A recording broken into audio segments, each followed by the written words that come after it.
Τρέμω.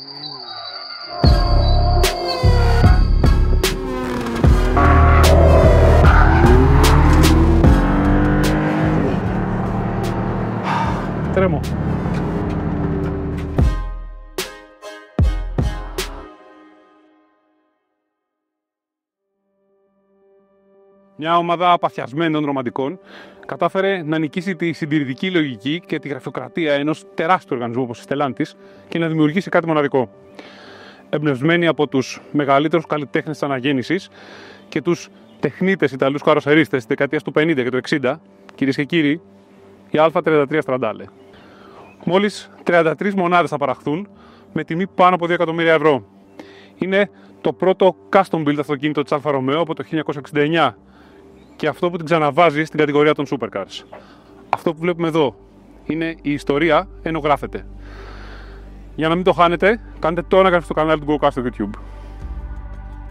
Ένα αυτοκίνητο τόσο υψηλής συναισθηματικής αξίας δεν μπαίνεις απλά μέσα και το οδηγείς όπως γίνεται σε μια οποιαδήποτε δοκιμή. Η διαδρομή που θα μας φέρει τελικά πίσω από το τιμόνι της σύγχρονης Α33 Stradale περνά από την ιστορία της μάρκας όπως αυτή παρουσιάζεται με κάθε μεγαλοπρέπεια στο Μουσείο του Αρέζε, από την Bottega, εκεί όπου οι πελάτες συναντούν τους δημιουργούς για να δώσουν σε αυτό το εργοτέχνη στην τελική του μορφή, και από το μικρό συνεργείο της καροτζερία Touring Superleggera, εκεί όπου γίνεται η αποκλειστικά χειροποίητη συναρμολόγηση από Ιταλούς τεχνίτες και μηχανικούς όπως παλιά. Από τους αγώνες στο δρόμο. Η φιλοσοφία της Αλφα Ρωμαίο, ειδικά στη δεκαετία του 60. Λίγο μετά το αγωνιστικό της ντεμπούτο, αποφάσισαν να βγάλουν την Tipo 33 σε έκδοση Stradale. Στις φωτογραφίες μοιάζει μεγαλύτερη, αλλά βλέποντας το από κοντά είναι ένα πραγματικά πολύ compact αυτοκίνητο. Το σχέδιο του Franco Scaglione έγινε αμέσως σύμβολο λόγω κάποιων πολύ ιδιαίτερων σχεδιαστικών του στοιχείων. Για παράδειγμα, το εμπρός μέρος κοφάγκο με το καπό και τα φτερά σε ένα κομμάτι. Αυτό είναι το πρωτότυπο, οπότε βλέπουμε τα original φώτα με τους διπλούς προβολείς. Ο δεύτερος, ωστόσο, ήταν πολύ χαμηλά σε σχέση με τον δρόμο, χαμηλότερα από το νόμιμο όριο και γι' αυτό στο αυτοκίνητο παραγωγής είχαν εγκατασταθεί από ένα ενιαίο φως. Πολύ χαρακτηριστικό το wraparound parbriz και η ροφή T-bar. Ένα στοιχείο που είχε τότε και το Ford GT40, αλλά εδώ τα δύο κομμάτια που ανοίγουν μαζί με τις πόρτες, σαν φτερά, είναι γυάλινα. Στο πίσω μέρος, ο κινητήρας είναι δίλητρος V8. Πολλές φορές πρέπει να κοιτάξεις πίσω για να προχωρήσεις μπροστά με αυτοπεποίθηση.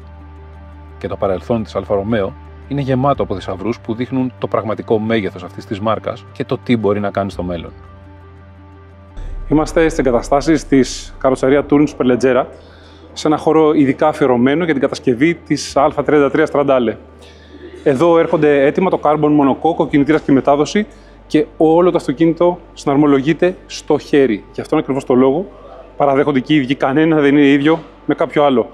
Όλα αυτά τα fine margins, οι ανοχές στο χιλιοστό δεν είναι δυνατόν να αναπαραχθούν με απόλυτη ακρίβεια όταν όλα γίνονται στο χέρι. Αλλά δεν πειράζει κανέναν αυτό. Μιλώντας για ένα τέτοιου είδους αυτοκίνητο, ούτε τους πελάτες, ούτε την ίδια τη μάρκα, είναι μέρος της προσωπικότητάς του. Κάθε αυτοκίνητο αποτελείται περίπου από 300 με 350 κομμάτια, εσωτερικό και body panels. Η διαδικασία της κατασκευής διαρκεί περίπου 6-6,5 μήνες για τα πρώτα αυτοκίνητα. Όσο ο χρόνος προχωράει και αποκτούν εμπειρία, θα μειωθεί το διάστημα αυτό σε περίπου 4 μήνες. Όπως επίσης υπάρχει και η οδηγία από την Αλφα Ρωμαίο να μειωθεί ο χρόνος παράδοσης από το ένα αυτοκίνητο προς το επόμενο στις 45 περίπου μέρες για τα αυτοκίνητα προς το τέλος, το δεύτερο μισό της παραγωγής. Μας μίλησαν για τις μεθόδους κατασκευής, για τον τρόπο που ελέγχουν κάθε λεπτομέρεια. Είναι πραγματικά απολαυστικό να ακούς ότι ακόμη για ένα τόσο σύνθετο τεχνικά project χρησιμοποιούν τόσο παλιές, αναλογικές, παραδοσιακές μεθόδους κατασκευής και ελέγχου. Αλλά απ' την άλλη, είναι η μαγεία της αυτοκίνησης. Σε έναν κόσμο που γίνεται ψηφιακός και απρόσωπος, αυτό που συμβαίνει εδώ είναι η χαμένη μαγεία της αυτοκίνησης και πραγματικά είναι απίστευτα όμορφο που η Αλφα Ρωμαίο έχει σήμερα ένα τέτοιο αυτοκίνητο. Πολύ πριν αρχίσει η κατασκευή κάθε αυτοκινήτου, οι πελάτες συναντιούνται με τον επικεφαλής του project Κριστιάνο Φιόριο και την ομάδα του στην Bottega. Σε αυτό το δωμάτιο συμφωνούν κάθε λεπτομέρεια του τελικού configuration. Χρωματικούς συνδυασμούς, φινίρισμα από ανθρακόνημα ή αλουμίνιο στο εσωτερικό, ζάντες, ανοιχτά ή κλειστά πίσω φτερά. Και τα 33 κομμάτια της εξαιρετικά περιορισμένης παραγωγής έχουν πουληθεί. αλλά το sold out κάθε άλλο παρά εύκολο ήταν. Όχι γιατί δεν υπάρχουν σε αυτόν τον πλανήτη αρκετές τσέπες βάθους 3 εκατομμυρίων, αλλά κυρίως γιατί η Αλφα Ρωμαίο απέχει δεκαετίες από αυτό το segment της αγοράς. Και τη στιγμή που ανακοινώθηκε το project, και ήταν απαραίτητο να κλειστούν τουλάχιστον 10-12 παραγγελίες εντός ενός στενού χρονικού ορίζοντα, προκειμένου η παραγωγή να πάρει το πράσινο φως, δεν υπήρχαν παρά μόνο μερικά σχέδια για να δείξουν στους υποψήφιους αγοραστές. Έπρεπε να εξασφαλίσουν προκαταβολικά τις πωλήσεις, πουλώντας αυτό που ξέρουν καλύτερα: οικογενειακή ατμόσφαιρα, ενθουσιασμό και ατόφιο ιταλικό πάθος. Ο Κριστιάνο Φιόριο ταξίδεψε σε κάθε άκρη του κόσμου συναντώντας δυνητικούς πελάτες. Τους έφερε στην Ιταλία, τους έκανε το τραπέζι εκεί που τρώει τις Κυριακές με την οικογένειά του και τελικά κατάφερε να τους μοιήσει στη θρησκεία της Αλφα Ρωμαίο και να πάρει τις 33 πολυπόθητες υπογραφές. Κάποιες μέρες στη δουλειά είναι καλύτερες από άλλες. Όπως όταν έχεις το κέντρο δοκιμών του Μπαλόκο αποκλειστικά δικό σου. Για τον Φιλίπ Ντελέρ, επικεφαλής Chief Vehicle Engineer της Stellantis Motorsport, που ανέλαβε το τεχνικό brief πριν την οδήγηση, ήταν κάπως άδικο ακριβώς απ' έξω να περιμένει με τις πόρτες ανοιχτές το σασί 0 της σύγχρονης 33. Ναι, λες και δεν ήταν ήδη αρκετά ειδική η περίσταση, το αυτοκίνητο που είχαν ετοιμάσει να οδηγήσουμε είναι αυτό πάνω στο οποίο έχει γίνει όλη η εξέλιξη.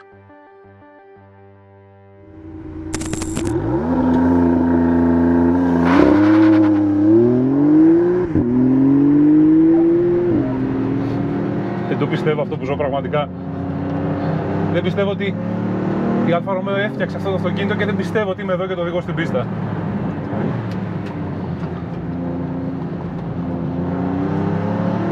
Ο V6 3 λίτρος biturbo έχει τις ρίζες του στο μοτέρ που έχει και η Giulia Quadrifoglio, είναι η εξέλιξή του.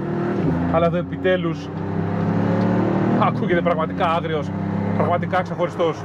Βγάζει 730 άλογα, 730 νιουτόμετρα ροπή από τις 3 έως 5,5, 630 άλογα στις 7,5. Είναι γεμάτος, έχει ροπή, έχει απόκριση, αλλά κυρίως έχει χαρακτήρα. Το κυβότιο οχτάρι, διπλού συμπλέκτη, γρήγορο, φοβερά γρήγορο, τη σκαρφώνει, τραντάζει όλο το αυτοκίνητο όπως πρέπει. Σύγχρονο και old school ταυτόχρονα. Το φρένο της Brembo, πολύ ωραία αίσθηση στο πεντάλ. Όχι αρχικό, όχι δυνατό αρχικό δάγκωμα, αλλά προοδευτική πίεση όσο περισσότερο το πατάς για να μπορείς να το ρυθμίσεις. Είναι brake by wire η αντιλία για να βελτιώνει την αίσθηση.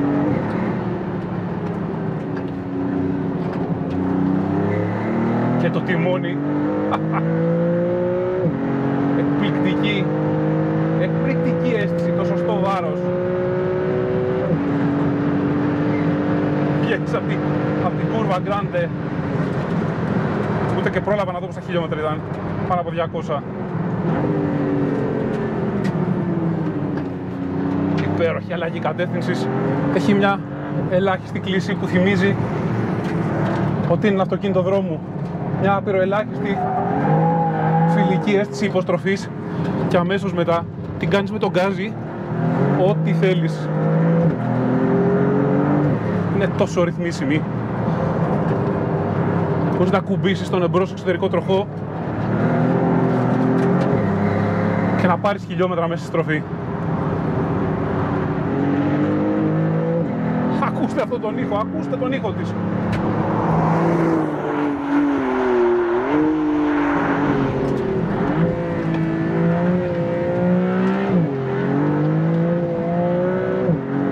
Οδηγώ στο πρόγραμμα πίστα, δεν με αφήνουν να βγάλω τελείως το ESP, αλλά δεν χρειάζεται κιόλας. Κρατάει το αυτοκίνητο λίγο loose όσο πρέπει για να το ρυθμίζεις.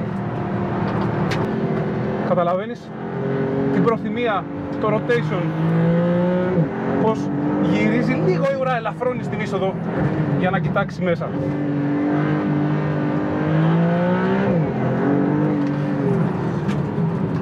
Δεν έχει downforce, έχει απλά ισορροπία. Έχουν μειώσει την αεροδυναμική αντίσταση για να πιάσουν τελική 3.33.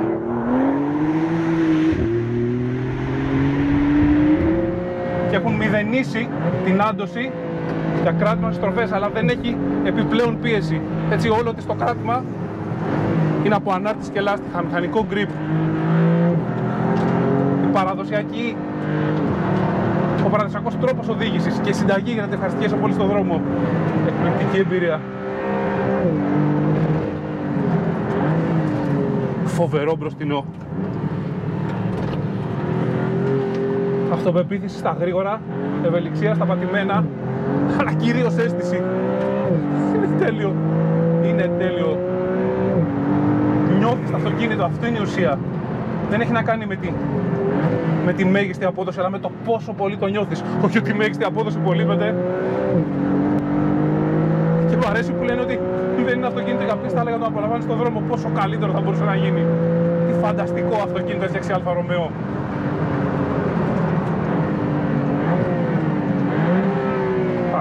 Ακούστε το κατέβασμα, την εξάτμιση. Ουρά. Ζωηρή. Έτοιμη να ξεκολλήσει με τον γκάζι. Αλλά είναι φοβερά ελεγχόμενο και προοδευτικό. Το εμπιστεύεσαι και στο ανταποδίδει. Είχα πάρα πολύ καιρό να περάσω τόσο ωραία. Είχα πάρα πολύ καιρό να νιώσω αυτό το ασύλληπτο συναίσθημα της οδήγησης. Τρέμω.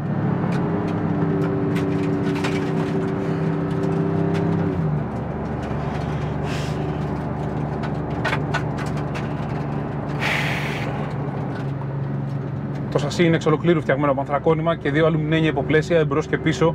Η ανάρτηση είναι μια διάταξη με διπλά δεν λέω τίποτα. Θα τα πω όλα voice over.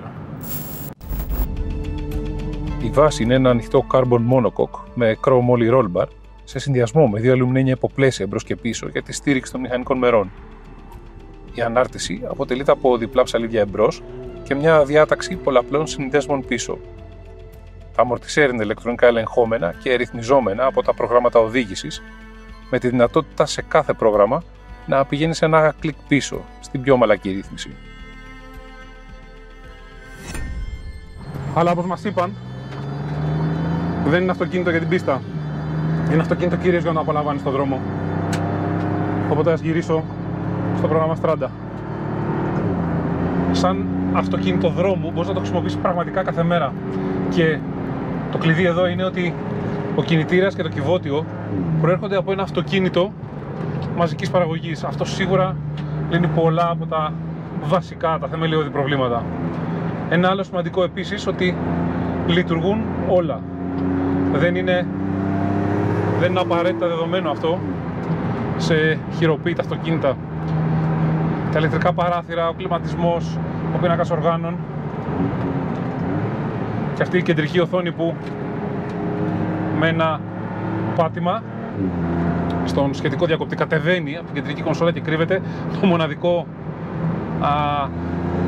ψηφιακού τύπου, να το πω έτσι, gadget του αυτοκινήτου, γιατί κατά τα άλλα όλα τα περιττά έχουν αφαιρεθεί για να συγκεντρωθεί στην οδήγηση. Για παράδειγμα, το τιμόνι δεν έχει κανένα κουμπί πάνω. Στο συγκεκριμένο αυτοκίνητο η αίσθηση της ποιότητας δεν είναι αυτή που θα έχουν τα αυτοκίνητα που θα πάρουν οι πελάτες, επειδή είναι το πρωτότυπο των δοκιμών, το πρωτότυπο εξέλιξης. Ωστόσο, οι επενδύσεις των δερμάτων καθισμάτων έχουν πραγματικά υπέροχη, ακριβή αίσθηση. Αυτή η αλουμινένια, βουρτσισμένο αλουμίνιο στη δική μας περίπτωση, κεντρική κονσόλα με διακόπτες αεροπορικού τύπου, έχει υπέροχο design. Οι διακόπτες, το πιάσιμό τους και η λειτουργία τους, πολύ ωραία μηχανική αίσθηση και ταυτόχρονα κρατάει όλο της τον οδικοκεντρικό χαρακτήρα. Λίμωνο αυτό έλειπε. Το πρόγραμμα Strada, η ανάρτηση είναι μια ιδέα πιο άνετη, τον γκάζι λίγο πιο φιλικό και τα κλαπέτα της εξάτμισης μένουν κλειστά μέχρι 3.500 για να είναι πιο ήσυχο για τη χρήση στον δρόμο. Ο κινητήρας, ακόμη και στο πρόγραμμα Strada, έχει πολύ καλή απόκριση από πολύ χαμηλά είναι ελαστικό στις μεσαίες, είναι απολαυστικό να ακούς το γουργούρισμά του και το φύσιμο από τις τουρμπίνες, το σκάσιμο από τους Westgate, στο μισό γκάζι, στο πατάσι. Σε αυτή την απόλαυση της οδήγησης 7 στα 10, 6 στα 10 στο δρόμο, σε μια σβέλτη βόλτα. Το σβέλτο βέβαια για τις ικανότητες ενός τέτοιου αυτοκινήτου είναι έτσι κι αλλιώς πάρα πολύ γρήγορο. Τα φρένα, παρότι κεραμικά, δουλεύουν πολύ σωστά ακόμη και κρύα. Το πεντάλ έχει την ίδια υπέροχη γραμμική αίσθηση, η απόδοση είναι πάντα εκεί όταν τη θες. Στην πορεία περάσαμε, φαίνεται, κάποιο είδος εξετάσεων οδήγησης και μάλιστα με καλό βαθμό. Ο Ιταλός instructor μας έδωσε το OK να απενεργοποιήσουμε το ESP, κάτι που δεν επέτρεψε σε κανέναν άλλον από όσους οδήγησαν το αυτοκίνητο, όπως ο ίδιος ορκίστηκε. Και η αλήθεια είναι ότι εκτός από τον go-kart δεν θα βρείτε πουθενά αλλού τη σύγχρονη 33 Στραντάλε να ποζάρει κάπως έτσι.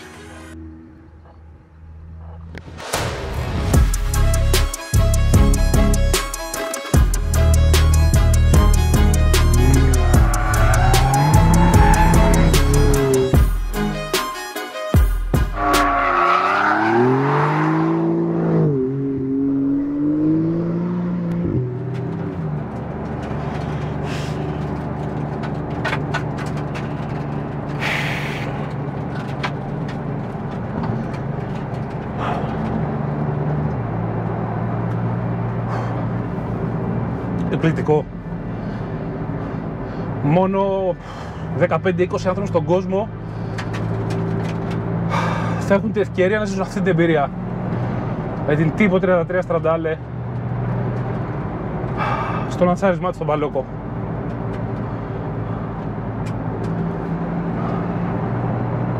Ναι, αυτό είναι το αυτοκίνητο που ξαναβάζει την Α στο Super Cars Club.